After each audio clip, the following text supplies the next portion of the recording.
mean, nothing that I didn't know already. The narrative of me not being a postseason player or all of that I never understood it. But it's not much. I've been the same person. I've dealt with stuff, as we all do. Makes me no difference than the next man. But it is what it is. I came up short again. YouTube world, thank you for coming out. Thank you for joining Khaliis Take. If it's your first time, please like, subscribe, hit the notification bell so you can get the newest and the bonus content first. And you can get the content we put out every day. You won't miss any content here. So let's just jump into the topic of the day, or the take of the day. I want to talk about Paul George. And did Paul George erase the Pandemic P nickname? And when I say that, I say that with conviction because I'm wondering, to most people who watch basketball, who have watched the Clippers this year, throughout the season, throughout the playoffs, did he erase that Pandemic P nickname? Did he erase that logo off of his image? Did he get rid of that? And I want to say this. Paul George, for the most part, has played really good this whole season. The regular season, he played really good. He showed flashes of an MVP caliber type player. And he wasn't, in the MVP conversation or anything, I don't think. But I mean, there's flashes there where there was some games, some flashes where he looked really, really, like he can be a top 5 player in the league. He looked like that at times. And then there were times where, Paul George looked like, PG, his regular self. And, that's going to happen throughout the season. And you go through the nuances of the season, you go through the ups and downs, you go through everything that an NBA season comes with, because usually you're playing 82 games. This year they were reduced to 72. They had to come back a little bit early and start playing the season. But our opening game, I can remember, Paul George coming out playing the way he's supposed to, and, playing with the edge, and I think that was really big for his confidence going forward. And it kind of really carried, I feel like that opening game against the Lakers, I think kind of carried him through the season mentally to me, and that was a big stepping point for him in this season. And for the most part, he had a really good season. I thought he was, a good complimentary second star to Kawhi Leonard.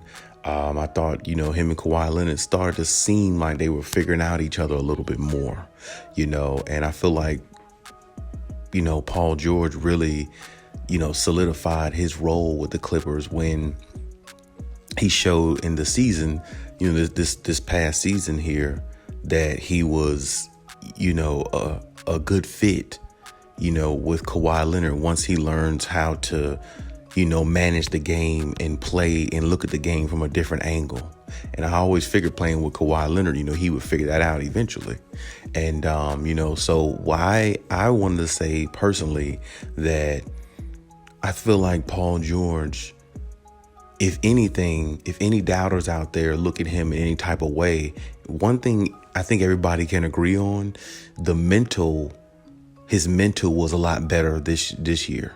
The anxiety and all things he was going through in the bubble and everything like that of last season, of the previous season, he looked like he was completely over that. The shoulder surgery that he had got, he looked like he was better. He looked like he was, playing with more confidence and everything of that nature. So we definitely got to give him credit there. My point is, overall, he's had a, really, really, really good, season, and that can't go unnoticed. Now in the playoffs, I will say this too, Paul George, to me, when you look at it, I feel like in the beginning of the playoffs, it was shaky. It was very shaky with the, especially the Dallas Mavericks series. Because I still say, if it wasn't for Kawhi Leonard, the Clippers would have lost in the first round. They wouldn't have made it to Utah. Definitely wouldn't have made it to Phoenix. They would have lost in the first round. Because, to me, Kawhi Leonard really saved that series. Really saved Paul George Bacon. He really saved that franchise from being laughed at even more and being thrown under the bus even more than what they were last year. If they would have lost the first round against Dallas with Luka playing like that and everything, it would have just been the worst. So to me, that game 6 was the series.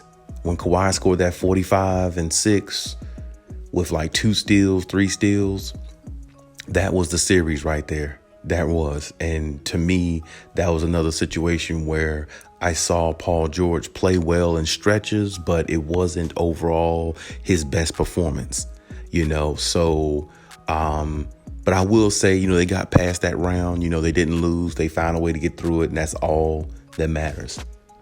So with that being said, like I said, as long as you win, that's all that matters, as long as you get through a series. Now, I will say this, to me, he erased the Pandemic P logo, nickname. He erased that when Kawhi Leonard left. When Kawhi Leonard got hurt, that's when I feel like Paul George erased the Pandemic P image, because he started to show the kind of player he was on the Indiana Pacers years ago. He started to show glimpses of that, and he started to show it in a way where he didn't mind taking the onus of what the outcome was for the game and how it went, whether they won or lost. And he kind of didn't carry it like he had a nevertheless type attitude. He carried it in a way where, he wanted the Clippers to win, and he wanted to be the guy they could depend on now that Kawhi went down. And for the most part, he played with that confidence. And that's the biggest thing I've always said about Paul George. Paul George, as long as he plays with confidence, he is a really, really good player.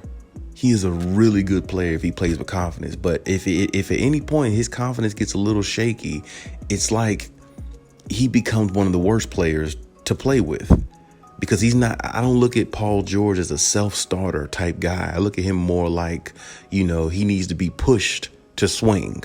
You see what I'm saying? I feel like he can't just kickstart himself. I feel like he needs that somebody needs to push him or encourage him around him. He needs all that around him in order for him to excel. And I feel like he kept his confidence up even when Kawhi Leonard had went out. I really thought that was a huge blow to the team, though, because when you lose your best player, winning a championship is very, very far from your sights, because you're going to go against other teams with their best player. And if you're the second best player on the team, and now you're trying to step into a role that you didn't play all year or since you've been on this team in the last couple years, it's hard. But I feel like Paul George played the role pretty well. I feel like he stepped up, but I do feel like there were some moments where he got carried, because like I said, Kawhi Leonard in game 6 in the first round against Dallas, game 6 won that series. Even though it went 7 games, game 6 won that series. No doubt about it. Because game 7, there's no way they were going to beat the Clippers at home. No way they were going to do that. There's just no way possible. Not on Kawhi Leonard's watch. No way. And then game 6, and with Utah, at home, Terrence Mann puts up the 39 points. It's like to me, he got saved in a couple situations where it really could have went really left for him. Because if they would have lost either one of those series, the Pandemic P logo, the Pandemic B image, the Pandemic P nickname would still be alive. It would still resonate throughout the media, fans, and everywhere that you could think of. So the fact that, sometimes luck is really the biggest factor in a lot of things in life, that's what really helped Paul George.